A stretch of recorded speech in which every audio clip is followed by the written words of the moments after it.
This is the fifth time I am attempting this video. I wanna kill myself. Anyway, as you can see, the Naruto poster is behind me. I am wearing my PJs. So it's time for another one of those I rant about things that no one else cares about. Well, people actually do care about this, but they don't care about what I have to say about it. So, let's talk about Metal Gear.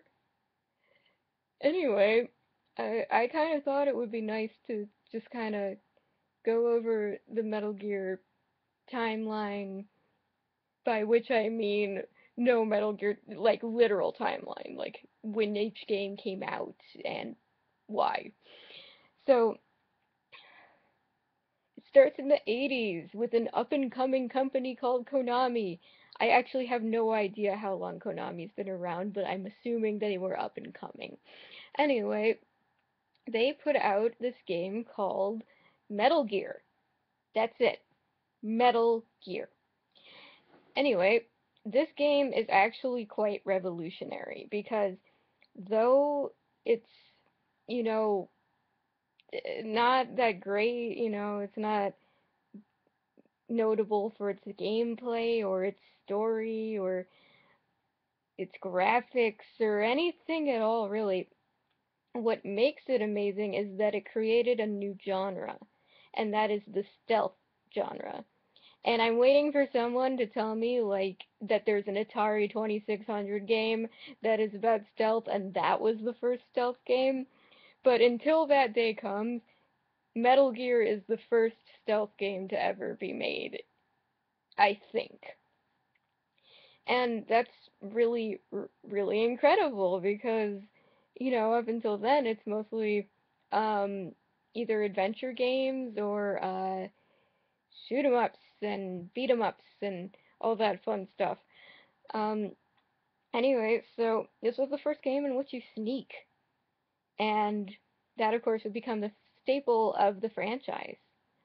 Um, Metal Gear is not a great game by any means. Not a great game at all.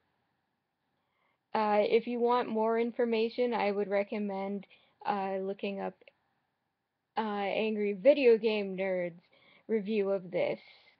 And I think he does a good job explaining uh, both why Metal Gear is great and also why Metal Gear is terrible.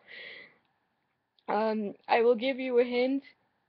The truck have started to move. Yeah, this game is pretty much like world renowned for its terrible translations. So, Metal Gear comes out, wows everyone, and Konami's like, we should make another one, clearly. And so they do. They make another one, called Metal Gear 2, colon, Solid Snake. And that, of course, becomes the name of the character, Solid Snake. Um, but at this point, I'm not entirely sure what this game is about, or really even what console it's on. I'm assuming it's on the same console as Metal Gear, but I don't know. Um, so Metal Gear 2, yeah, it existed. I don't know anything about it. I would Wikipedia it if you want to know more. I honestly don't think there's much to Wikipedia, 'cause like I can't imagine this game being much better than Metal Gear, the first one. So let's fast forward a decade, and we're in the 90s, the late 90s, and we know what systems are out. We got ourselves the PlayStation, the Sega Saturn, and the Nintendo 64. I think there's another Sega. I don't know. I'm so bad at this. Anyway, So, Metal Gear comes out around 1998, I'd say. It might be 97, it might be 99. I'm gonna go guess 98. And this game is called Metal Gear Solid. It has nothing to do with Metal Gear or Metal Gear 2 Solid Snake. It's an entirely new series within the franchise. Um, a reboot, if you will. Anyway, with that out of the way, despite having nothing to do with the former games, it basically takes the exact same uh, gameplay mechanism, which is stealth, um, and they up it. They like up the shit out of the stealth. Like Metal Gear Solid 1 is a Game Shark game. Like, if you had a Game Shark, you plugged that shit in and were like, invisibility, please. Okay, thanks. Please, invisibility, please. And, that was how you did it. You also needed a strategy guide. I mean, like, how are you supposed to know to pour ketchup on yourself in order to fool a guard so that you can kill him and run out of your cell? Also, you needed to know how to mash like a crazy person.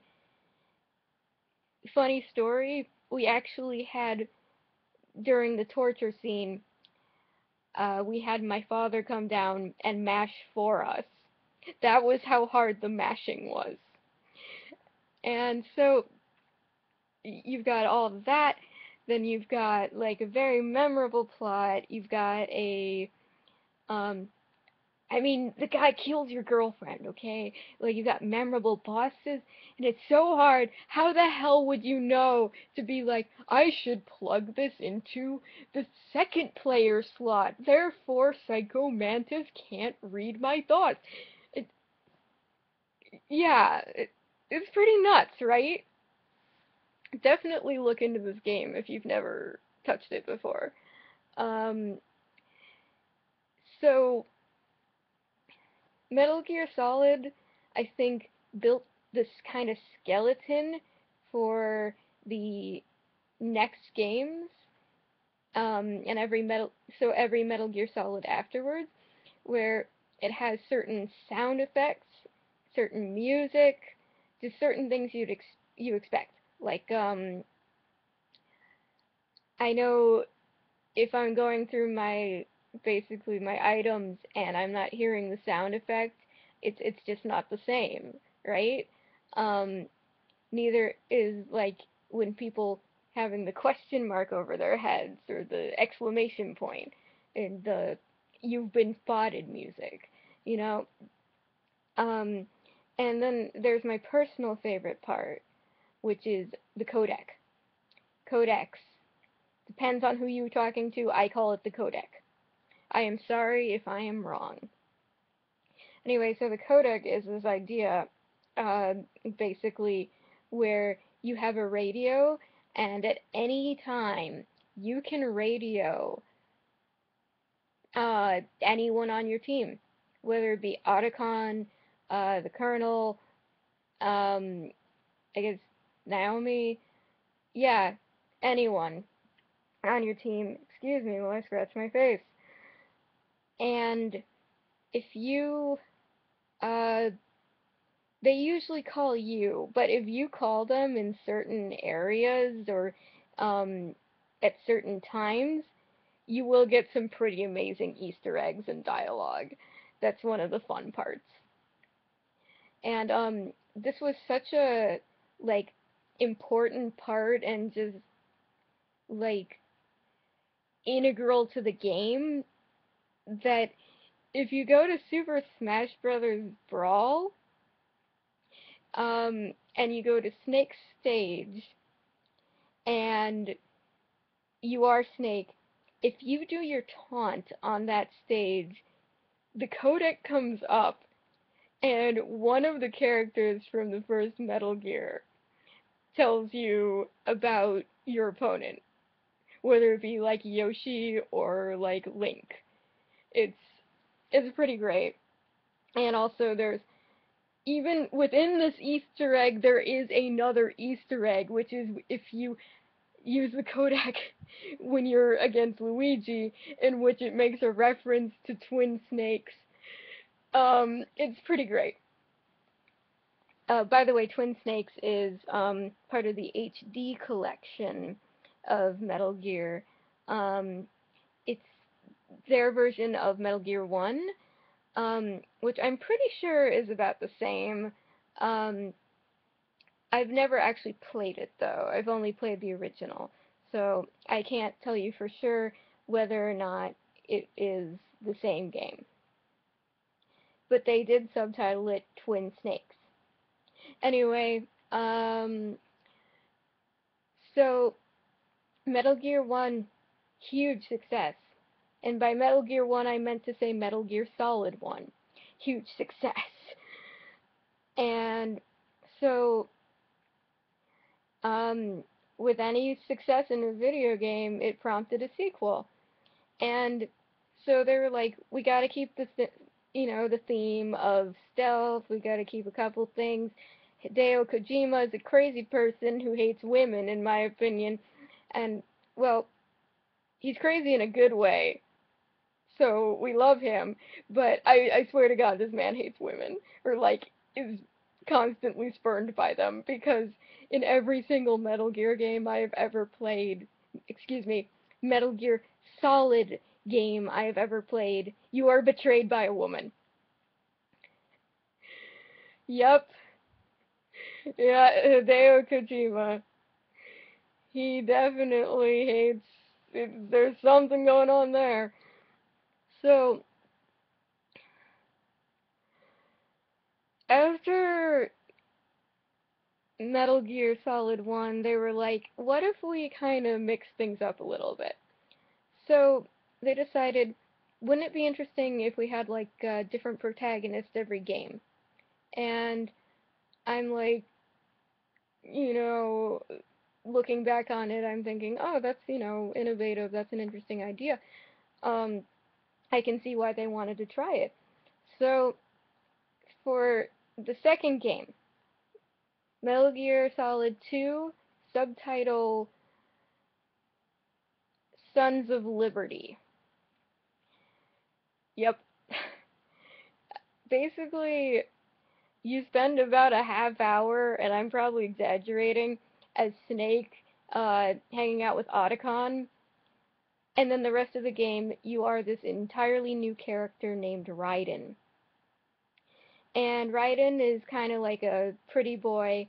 Um, you don't really, he doesn't quite fit in this world of Metal Gear Solid, because it might just be because by this point everyone is so used to Snake as the protagonist, and you've got this gruff guy who apparently is based on Kiefer Sutherland, and I think at some point gets voiced by Kiefer Sutherland. Wonderful. And so Raiden is, as I said, a pretty boy, and I think the reasoning for this was at the time, this is the PlayStation 2, uh, JRPGs were really popular, and a staple of JRPGs, of course, are pretty boys. Like if you look at the Final Fantasy series alone, um, yeah. So I'm guessing they were just trying to go along with trends, and so they went for this.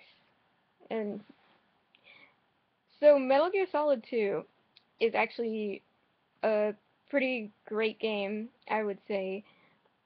Not great, it's a good game. Also, by the way, Raiden's life is terrible, and everything about it is the worst. Like, Raiden has the worst life ever.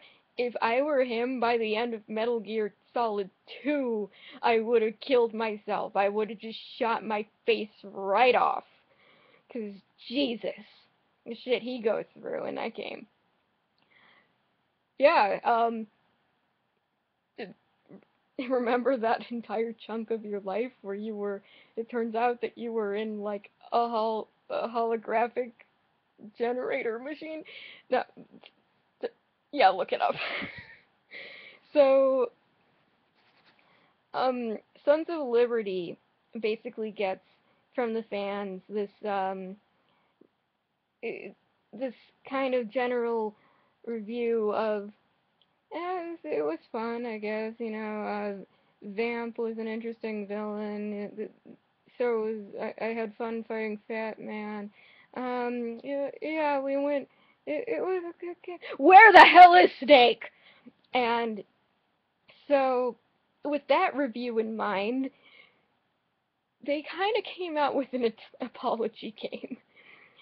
The next game is called Snake Eater. So that's Metal Gear Solid 3 Snake Eater.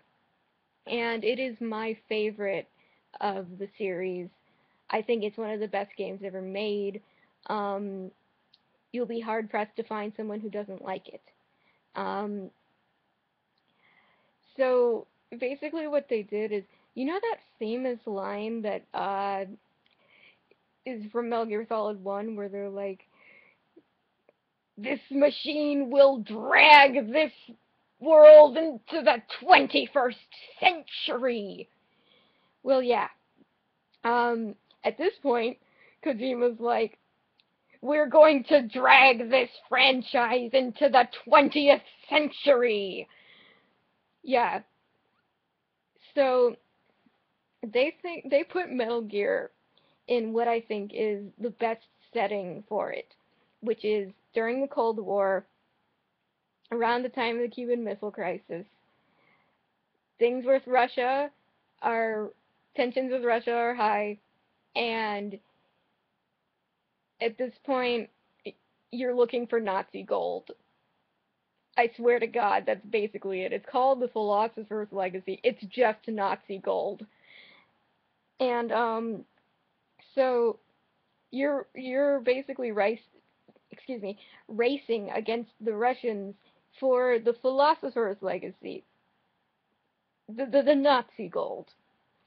And that's basically what the game is.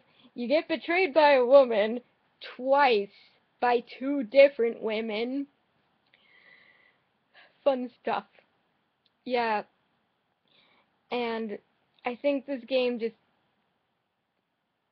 putting it in that setting, plus just amazing story, amazing bosses. That's another staple of the series, is just these memorable, quirky, crazy bosses, such as there's Fat Man in Metal Gear Solid 2. It's just like this fat guy covered in bombs and a trench coat on roller skates. Yeah, that's a boss. And then you've got the amazing, just crazy, like psychological thriller boss that is Psycho Mantis. He kills your girlfriend if you don't beat him. Yeah. So it's there's a good ending and a bad ending to that game based on whether or not you beat Psycho Mantis. And if you don't, he's a great boss. And then you've got this whole line of bosses in Metal Gear Solid 3. You've got they're all named after like emotions. It's so weird. Like the fury, the the sorrow, the fear, the end, the boss. Yeah. The pain. You can't forget the pain. Can you imagine being in World War II and a guy just comes running covered in hornets at you? No. No, you can't. Yeah. Yes, that's what that game suggests actually happened. So, great game. My favorite in the series. Probably one of my favorite games of all time. Highly recommend it, even if you can't find the other ones. Well, after that, since it was such a success, we get Metal Gear Solid 4, which is called Guns of the Patriots. And so, you're kind of thinking, wait a minute, Guns of the Patriots? That kind of sounds like Sons of Liberty, which is the subtitle of the second Metal Gear game. And Metal Gear Solid 4 is kind of a sequel to Metal Gear Solid 2. And, you know, this is why you'll be. If you want to find a Metal Gear Solid timeline, good fucking luck. It's not like Zelda. You will not find that timeline. Yeah. So, um, in Metal Gear Solid 4 is a really, really, really strong game. Um, I only know what I know from, what other people say because I never got a PlayStation 3. Um, but it's from what I hear, it's a great game, and one of the best parts of it is that there is this escalation towards the end where it's like it just keeps getting higher and higher and higher until you finally get to the final boss, in which the tension is like mounted to the size of Mount Everest. Like you're like, oh my god. Like, um, hey, since we mentioned Zelda, let's use that as an example. So, kind of how in Ocarina of Time you get to Ganondorf, you fight him, and that's nerve-wracking enough. But then you have to escape the castle before he collapses on top of you. With Zelda, you have a time limit. There is literally a timer, and you have to fight all these things. And so your tension level is still pretty fucking high. And then you beat that, and Ganon, the beast form of Ganondorf, appears. He instantly just takes your sword and like just bitch slaps it across the pimp slaps it across the fucking I guess rubble. And also he sets shit on fire. Like you are in a ring of fire. And that's the final boss. Like that's the final boss. You can feel it. You're like, "Oh my god." However, if we were to compare that to a game that doesn't have the same kind of escalation, um, the final boss should feel like the climax. It should really feel like you accomplished something. It should feel like you beat the fucking game. So, I'm gonna compare this to Majora's Mask, which is an amazing game. I love it to death. But when you do finally fight Majora, it is kind of a letdown because you're like, oh, so he has like 5 different forms and all of them are poorly designed? That's great. There's no tension mounting. There's no like, I mean, after a cutscene, like the fucking giants holding up the moon, you want a boss that can be on top of that moon and just own it, but you don't get it. So the best part of that fight is that you get to be Fierce Deity Link. That's pretty hype. Anyway, that's what I would compare it to. Like that's a game that doesn't have the sort of escalation that Metal Gear Solid 4 manages to get, and that's pretty great. Um, okay, and this is where things get weird. And I mean weirder. Metal Gear Solid is already fucking weird. So, basically, I guess it's Konami kind of outsources a game to Platinum Games. which is a great company that does great work. Um, I'm really glad that that's the company they got instead of like um, just kind of outsourcing it to a company that's gonna do a shitty job. Anyway, um, basically, Raiden's life gets way worse. Yeah, there's more. Fuck Raiden's life. This is in Metal Gear Solid 4. Nano machines. Sorry, that's kind of necessary when you're talking about Metal Gear Solid 4. You gotta talk about the nano machines.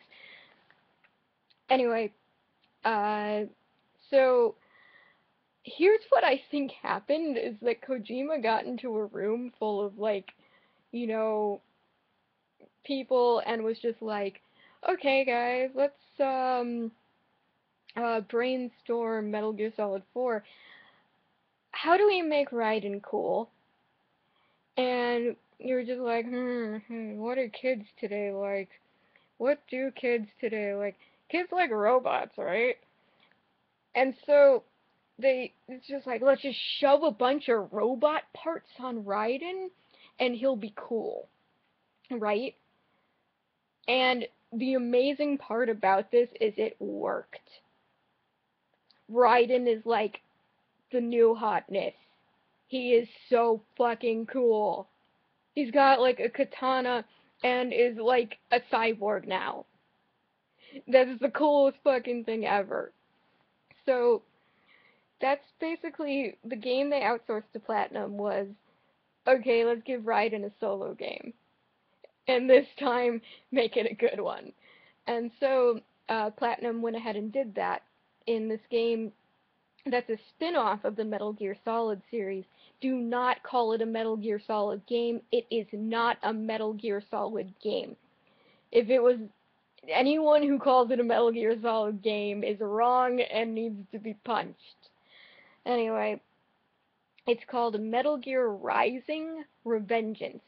And I really feel bad for whoever has to title Metal Gear Rising 2 because if you can't beating Revengeance is going to be pretty tough. Revengeance was kind of masterful in its stupidity.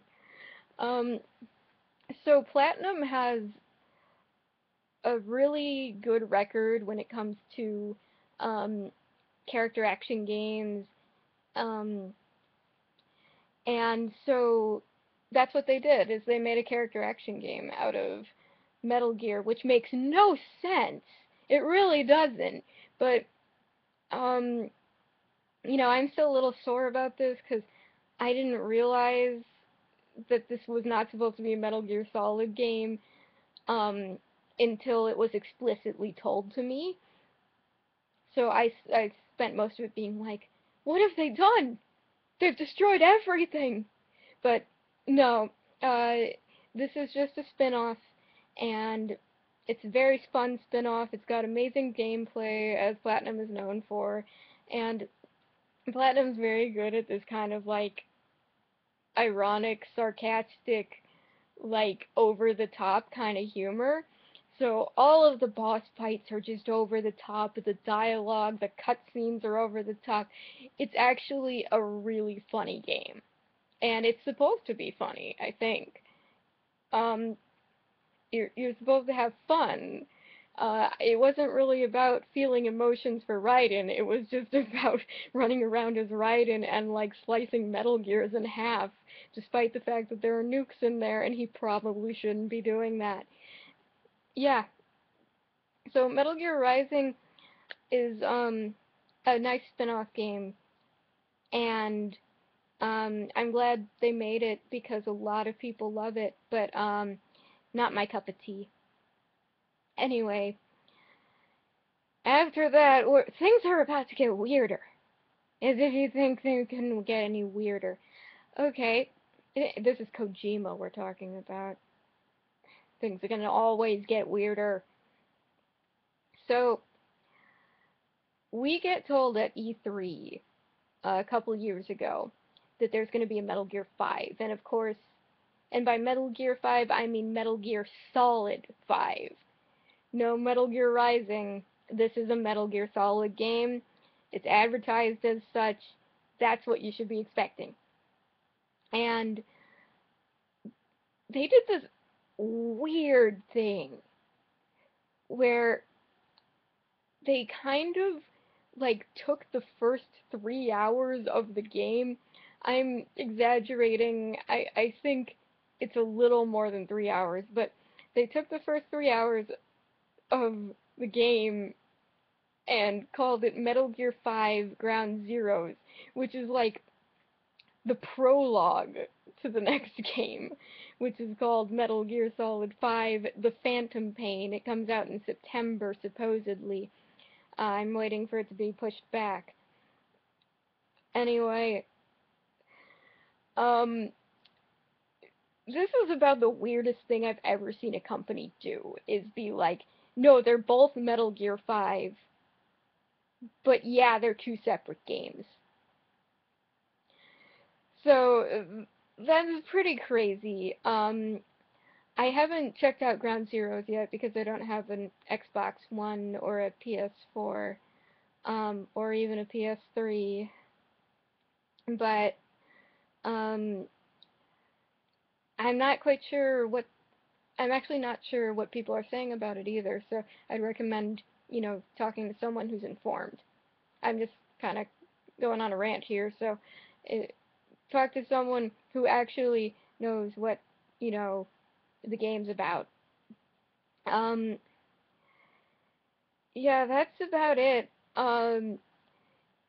If the game is anything like that E3 trailer, I am super hyped because, like, they made that game look amazing.